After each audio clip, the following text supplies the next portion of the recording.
this conundrum, this very difficult question of why, number one, is there pain in the world? And certainly number two, why are we made to suffer? What is the meaning of that? Especially if it seems so unfair. What is the reason? He was in his 20s and he said, "Why would God allow my 6-year-old sister to die of horrible cancer?" And then he said, "And don't tell me God's just going to make the best of it." Let me tell you something. Pain is necessary in life. Why do some of us have to suffer an enormous amount, so much more than the next person perhaps? It's almost unfathomable. War and disease and poverty and suffering and evil. And we're just going to say, where are you, God? How could you let these things happen? Or maybe, how could you let this thing happen to me?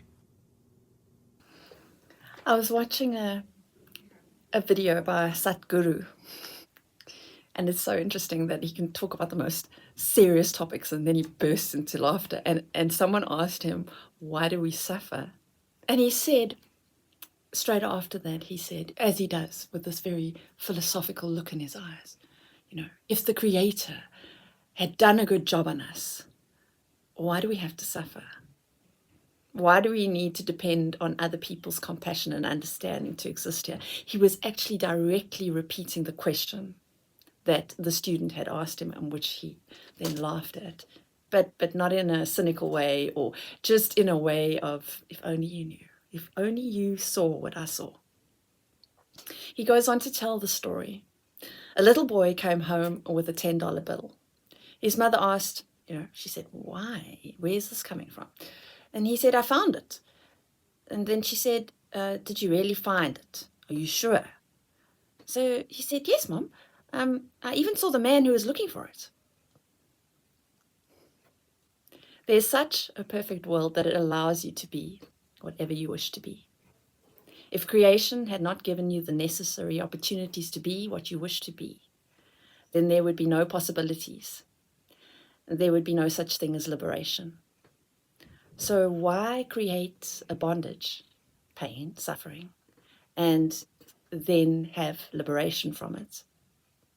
Pain reminds us of the truth of our situation, that we are less than perfect, that we are going to die. Pain is a tool in God's hands. When the Allied forces entered the camps at Auschwitz, what they found was a tragic scene of mass extermination, the likes of which our world had never witnessed before.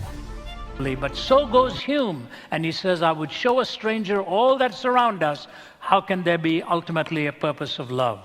It is not science that has led me to doubt the purpose of God.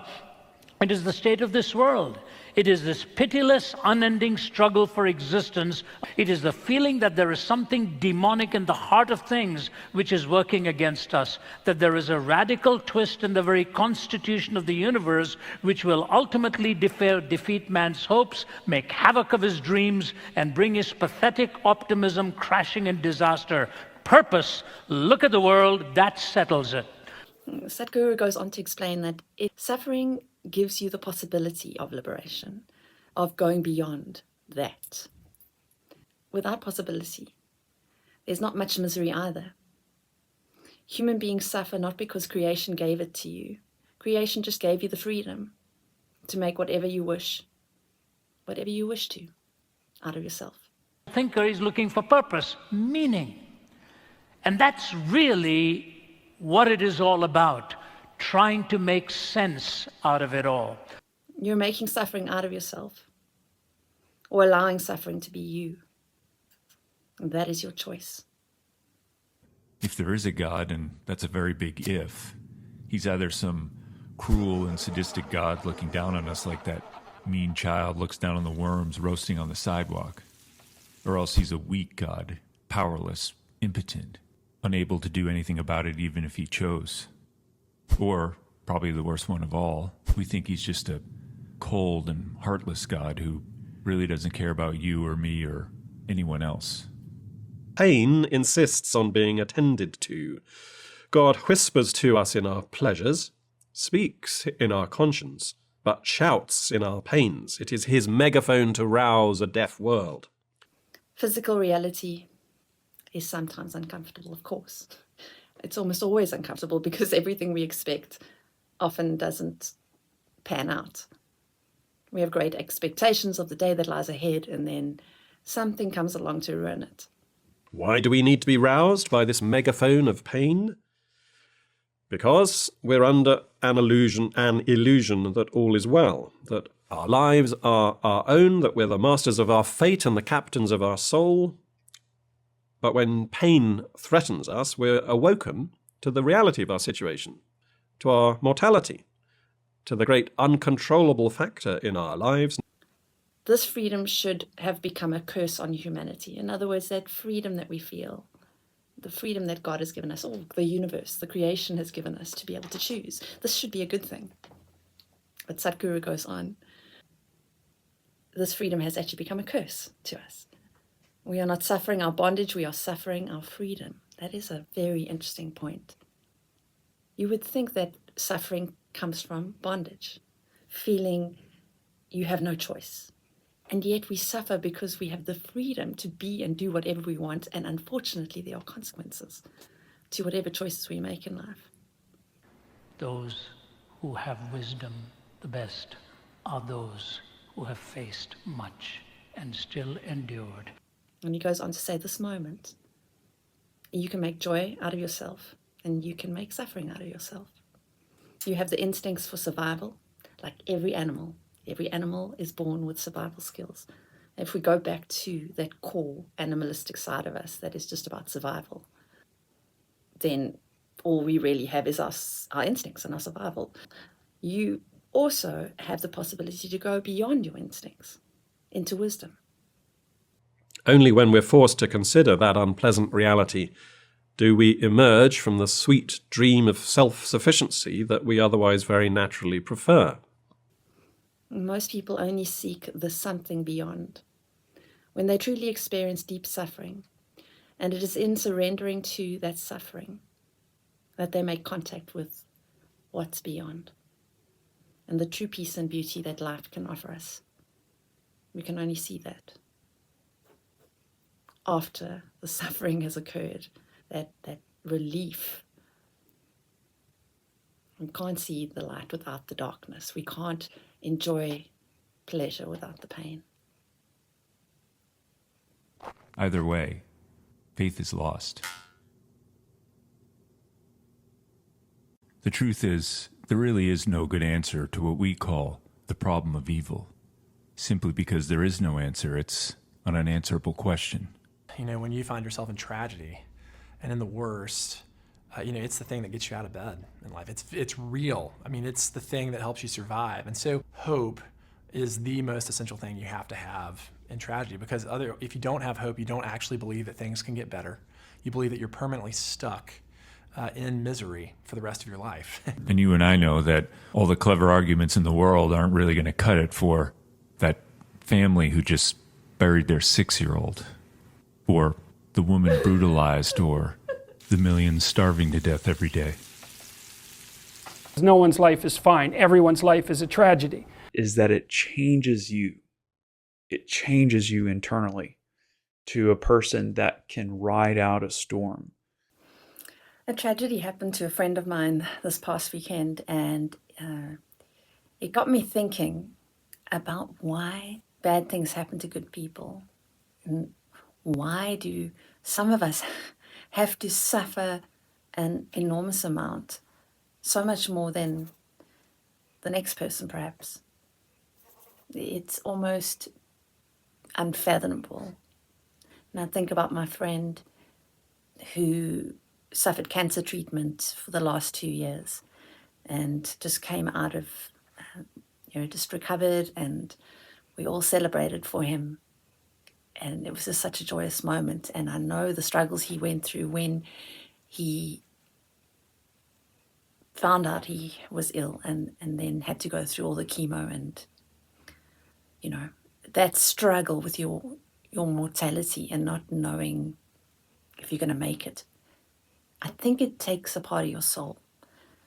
But somehow he came out victorious and almost better for it. I sometimes feel like pain is the only way that the universe, or God, if you believe that, can carve our soul into something more beautiful. I almost see it as a sculptor and has a block of wood or clay. And that clay and wood has to be carved to make the ultimate piece of art and beauty. But that doesn't help when something incredibly tragic occurs, almost like one thing after the other. And my friend, after having recovered from this cancer, on Friday was involved in a terrible car accident, and then which he survived, but there were 4 other people in the car with him, and one passed away, and the other is in quite a bad place. And I think about his spirit and his soul and the struggle he must be having now, having to deal with the fact that he was driving. And I spent a large majority of the weekend just in tears and sadness because I could not comprehend how such a good man could go through this much. How is it possible for someone to bear? And I think of my own father, and I lost my sister in a car accident when she was 7. And I come back to my father because 4 years ago, my mum ended up committing suicide purely because she was the driver of the vehicle when my sister passed away, and had to carry that enormous pain and guilt and suffering for over 20 years. And I suppose there was just a moment where she couldn't do it anymore. And it's about the ones that are left behind, like my father. And how does a man cope with that type of loss? How does he understand it? How does he question God if that's what he believes? How does he reckon with thinking if there is a just God, or if this is a just universe, if you believe in karma? How is it possible that so many bad things can happen to good people when they've only been good to everyone around them? And so this is my video. And I went down the rabbit hole researching and trying to find out from the deepest thinkers and the wisest of them, whoever I could find on the internet, to guide me to understanding this conundrum, this very difficult question of why, number one, is there pain in the world? And certainly number 2, why are we made to suffer? What is the meaning of that? Especially if it seems so unfair. What is the reason? Be blessed, be bad, and be cursed. Be good and be blessed, be bad and be cursed. What I want to know is, why am I receiving it? If I have done wrong, explain it to me, please. So many of these things in life happen and we don't expect it, and they're unplanned for. And it hits like a ton of bricks. It literally is like just a soul crusher. I call it like putting your soul in a wood chipper, and that's what it feels like sometimes. Pain, Lewis says, nags us to wake up to the peril that is facing us. And what is this peril? It's the illusion that we're fine as we are and don't need to change. Not that he has some disinterested, because really indifferent, concern for our welfare, but that, in awful and surprising truth, we are the objects of God's love. I was actually watching a very interesting video where Jordan Peterson was talking about pain and suffering. And he was saying why They were asking, why do some people have this way about them that has bad characteristics and brings out a bad, they become bad and narcissistic and selfish and egotistical. Why does this happen? And Jordan Peterson said, to have virtue, to be a virtuous person, you have to not lie. Because lying changes the chemistry in your brain. And certainly if you lie a lot and accept those lies. Yeah. Why be virtuous? That's the question. It's so that you can bear the suffering of life without becoming corrupt. Right? I think for the majority of us, we underestimate the power of pain. That it wakes us up and we oftentimes need to be woken up, pushed out of our comfort zone. And pain is the thing that causes us, discomfort, let's put it that way, causes us to make a move. Us as human beings prefer sitting in our comfort zones, but if I look at my own situation, my sister's death caused a huge shift in me to feel that I needed to live. And it wasn't long after that, well, I suffered for a while, for 2 years in fact, but once I released and surrendered the pain, I bought a ticket to Europe and I traveled for 5 years after that. So when I look back now, as painful as it was certainly a catalyst for me to move, grow. Look, is his power arbitrary? Does he really, at whim, inflict this stuff? He says, I don't doubt God's existence. I'm just wondering about his purpose. We are under an illusion that all is well and need to be woken up from that illusion. The process by which that happens is unlikely to be painless. The three supremacies of life, faith, hope, and love, none of those is possible without pain. Why doesn't he just leave me alone? Not bother with me? Why this?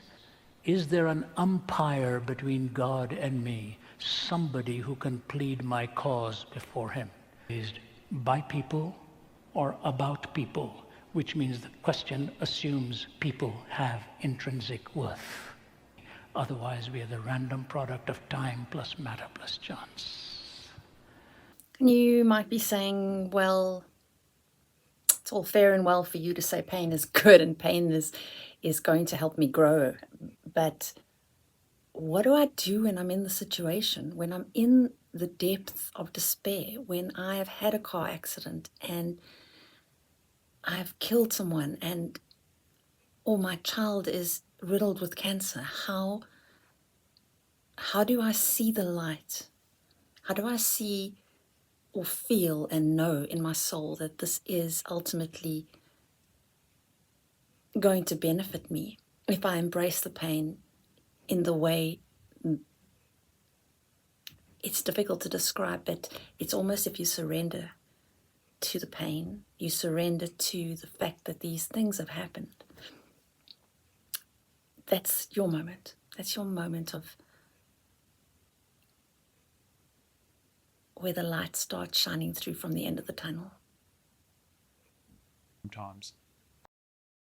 But what do you do in all this? And here's a good thing that I use in my mind when I feel like I'm all alone and I am just struggling by myself, but I'm taking that next step and that next step. And I'm a one-man army and I'm the last person that's not going to quit. And when you boil down, like, what's the most crucial thing to you? Like, you find a drive inside of you in the chaos when you're visualizing where you want to be. And so imagine your days are like solid bricks and the wall you're building is a wall to the future or a bridge to the future. And you have to have these solid bricks, and those bricks can only be built through discipline and resiliency. One solid sentence phrased right at the right time can change the course of somebody's life. Some years ago, I was in Pittsburgh, and I was in an elevator, some businessmen heading out for the evening, I think, and I had my Bible and my lecture notes in my hand, and so one of them said, "Are you going to speak somewhere?" I said, "Yes." He said, "What are you speaking on?" I said, "The problem of pleasure."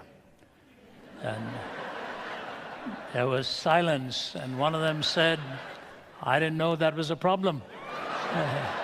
And I said to him, "That tells you how big a problem it really is." I'm sure if I had answered on the problem of pain, somebody would have said, "Can I get a CD?" or "What are you going to say about it?" Because I have no doubt that even in the pursuit of pleasure, you end up oftentimes in a lot of pain.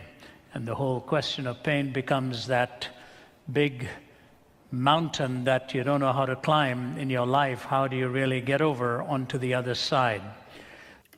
This speaker who I've been referring to quite a bit, what a wonderful man. I think he goes on now to talk about this illness that this little girl had that is very rare, but your nerves don't work properly and you are unable to feel any pain. And he talks about how dangerous it is for us as humans not to feel pain. We cannot acknowledge what is wrong if we don't feel pain or discomfort. It signals to us something is wrong. Wake up. On with a disease called CIPA, congenital insensitivity to pain with anhidrosis. Very rare disease in this world where the person doesn't feel pain. But there's a problem. They could step on a nail and not know it. They can put a hand on a burning stove and not know it. And so she has to be watched, even when she is involved in sports, anytime. And the mother in an interview said to the interviewer, "My prayer every night is, dear God, please let my daughter begin to feel pain." If in this finite world, pain is an indicator to us that something is wrong, is it impossible in the mind of an infinite God to have pain as a reminder to us that we must turn to Him both for grace of forgiveness and grace of sustenance? Pain can be a blessing and an indicator. The greatest victory in life is not often the healing of the body, it is the healing of the soul. I really hope that this video has given you some sense of hope, some sense of knowing that everything's going to be okay. That pain, as uncomfortable and unbearable as it is at some times, is your friend. And I wish you well on your journey. And I hope to see you growing and smiling and with the deep wisdom that comes from surrendering to the most disarming experiences that life can throw.